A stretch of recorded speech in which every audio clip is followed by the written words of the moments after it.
teman-teman, perkenalkan nama saya Anidia Nur Putri Mawati, nomor absen 5 bersama teman-teman saya. Saya Hana Felita Imani Putri, absen 14. Saya Mufiat Lutfi, absen 12. Saya Raselia Hernantovian, nomor absen 27. Saat ini kami berada di Sawah Duet, Wonosari untuk melakukan sebuah wawancara bersama salah satu tokoh yang sangat inspiratif. Yuk ikuti dan selamat menonton video kami. Teman-teman sekalian, saat ini kita berkesempatan untuk mewawancarai Ibu Nani.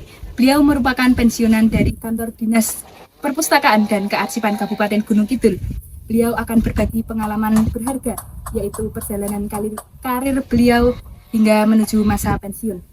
Untuk mempersingkat waktu, langsung saja kita ke pertanyaan yang pertama. Langsung saja Ibu ke pertanyaan yang pertama. Apa persiapan yang Ibu lakukan sebelum memasuki masa pensiun, baik secara mental maupun finansial?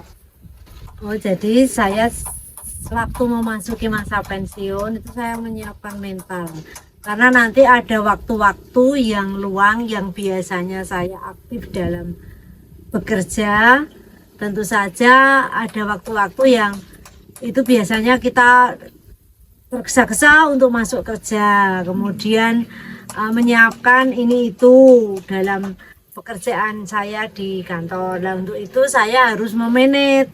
Untuk masa pertama kali tidak masuk kerja, saya ya tetap secara mental saya berserah diri kepada Allah Subhanahu wa Ta'ala, supaya saya tetap diberikan badan fisik yang bugar, kemudian sehat, kemudian merasa saya itu tidak tersisihkan. Saya itu masih merasa bisa berkarya, bisa menyumbangkan waktu dan tenaga saya, pikiran saya kepada masyarakat atau mungkin kepada keluarga lebih daripada waktu masa aktif. Karena waktu masa aktif, waktu saya terbagi dalam pekerjaan sehari-hari dan sebagai ibu, sebagai istri, sebagai anggota masyarakat. Nah, untuk itu saya harus memanage waktu yang sebaik-baiknya. Untuk saya tidak merasa ragu atau istilahnya gabut gitu, saya pagi-pagi juga sudah mandi, kemudian biasa berhias, kemudian kalau itu saya pakai untuk olahraga, untuk jalan kaki, jalan sehat, supaya pikiran kita itu tidak hanya terpancang pada kerutinitas di waktu aktif seperti itu. Kemudian saya juga ini merencanakan apa yang akan saya kerjakan setelah memasuki masa pensiun. Nah, kebetulan saya itu sukanya tuh kan bercocok tanam. Nah, saya kebetulan ada sedikit ilmu yang dulu diwariskan dari orang tua, diajak bercocok tanam dan saya mulai merintis bercocok tanam sayur-sayuran, buah-buahan seperti itu. Nah, selanjutnya juga saya terjun di bidang peternakan. Saya memelihara hewan ternak seperti kambing, sapi, ayam dan ikan seperti itu. Lanjut Ibu, soal yang kedua. Adakah tantangan yang Ibu rasakan menjelang pensiun dari instansi sebagai seorang arsiparis? Ya, tentu saja ada. Karena apa? Karena biasanya saya kan sudah menghadapi beberapa pekerjaan, juga beberapa tamu yang kadang konsultasi tentang pengelolaan arsip. Dan untuk itu setelah masa pensiun kan berarti nanti saya akan terlepas dari tugas-tugas seperti itu. Namun kenyataannya saya masih ada yang berkonsultasi. Kadang-kadang dari grup ataupun dari namanya forum komunikasi arsiparis itu masih tanya-tanya tentang saya sebagai arsiparis Alimadya, minta tinggalan seperti itu, minta pengalaman yang didapat waktu masih aktif yang bermanfaat untuk masyarakat. Nah, itu dari situ teman-teman lewat grup itu kadang-kadang bertanya, kadang-kadang japri sedang apa, kemudian bagaimana keadaan ibu, kemudian menanyakan tentang pengelolaan arsip yang mereka mungkin dari sisi pengalaman belum mereka lakukan, dan dari saya yang notabene tadinya di kesehatan terus di perpustakaan itu bisa mengembangkan karir saya hingga maksimal, dan saya dapat, ya saya anggap sebagai sukses dari saya itu sampai Adimadya. Tantangannya ya itu pengalamannya itu harus jangan terputus karena masa pensiun kemudian tidak ada lagi pengalaman tentang kearsipan. Lah saya masih tetap mengikuti kegiatan-kegiatan dari Arsip Nasional Republik Indonesia dalam kegiatan workshop, mungkin ada diklat dan sebagainya. Kalau saya tertinggal informasi, saya mengikuti YouTube-nya. Jadi saya tetap ingin mengembangkan pengalaman saya walaupun tidak di kantor atau tidak di instansi pemerintah. Saya tetap mengembangkan profesi saya karena memang ini profesi yang menurut saya juga sangat baik bagi saya, juga bisa berbagi kepada masyarakat tentang pengelolaan kearsipan seperti itu, Mbak. Selanjutnya Ibu, apakah pengalaman dan keterampilan selama menjadi arsiparis masih bermanfaat dalam kehidupan sehari-hari setelah pensiun?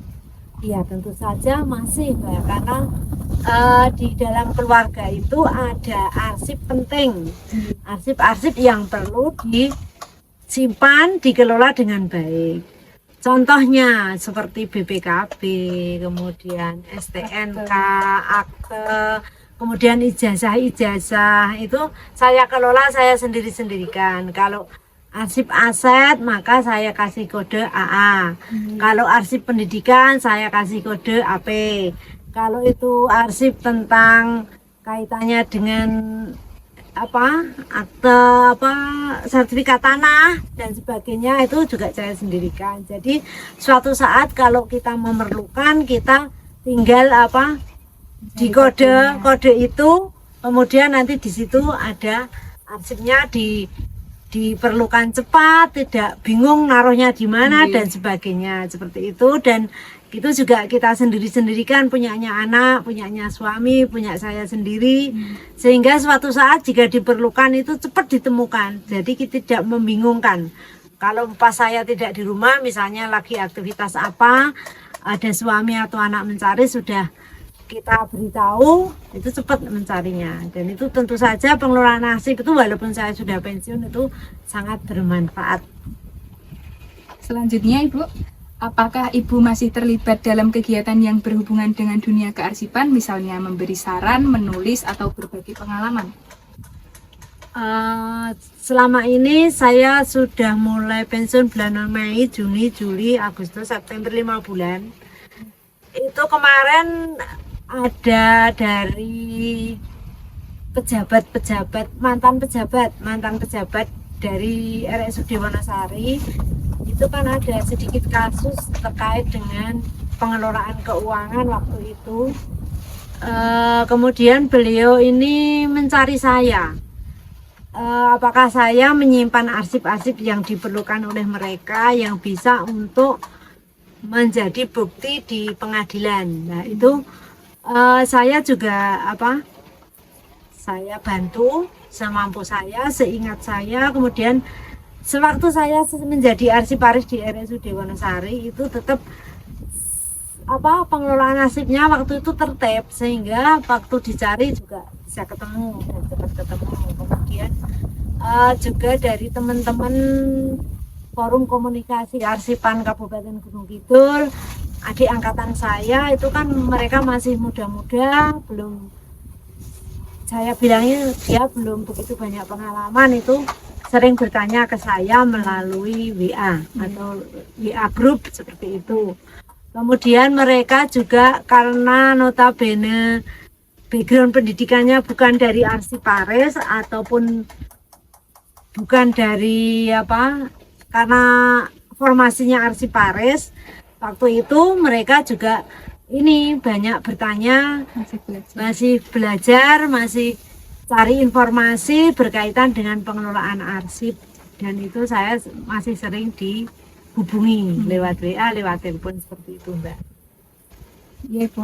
Pertanyaan yang terakhir, menurut Ibu, bagaimana cara agar masa pensiun bisa menjadi masa yang tetap produktif dan bermanfaat, Ibu?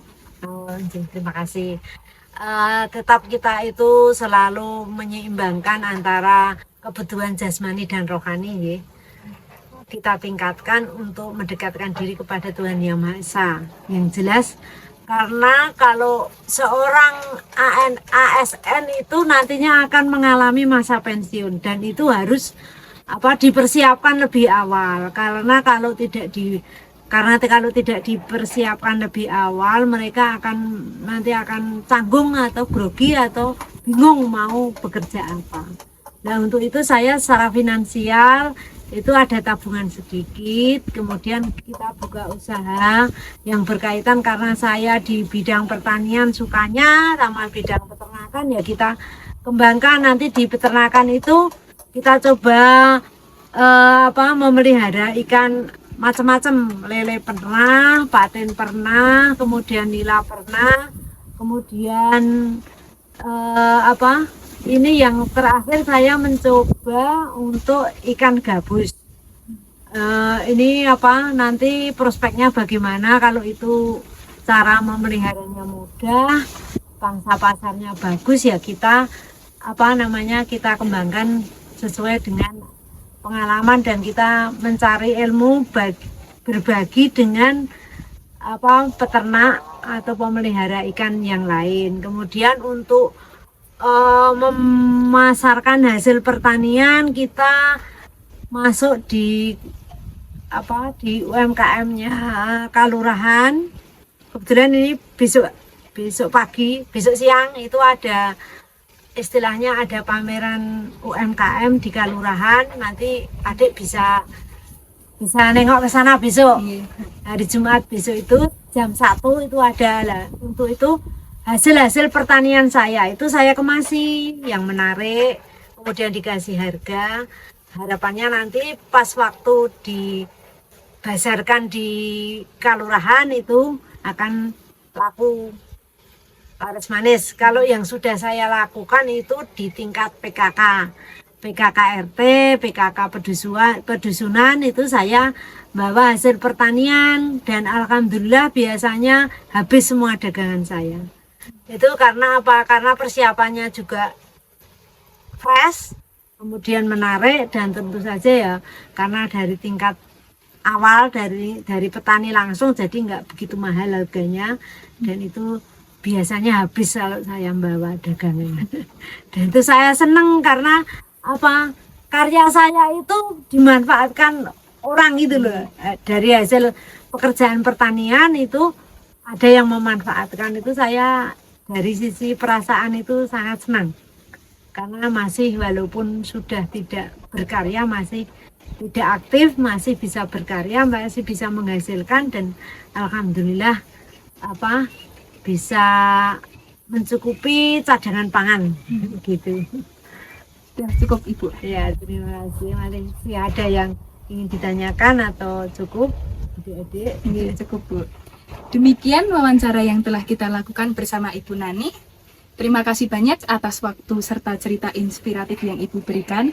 Semoga pengalaman ini bisa menjadi pelajaran berharga sekaligus motivasi bagi kita semua. Sampai jumpa. Terima kasih.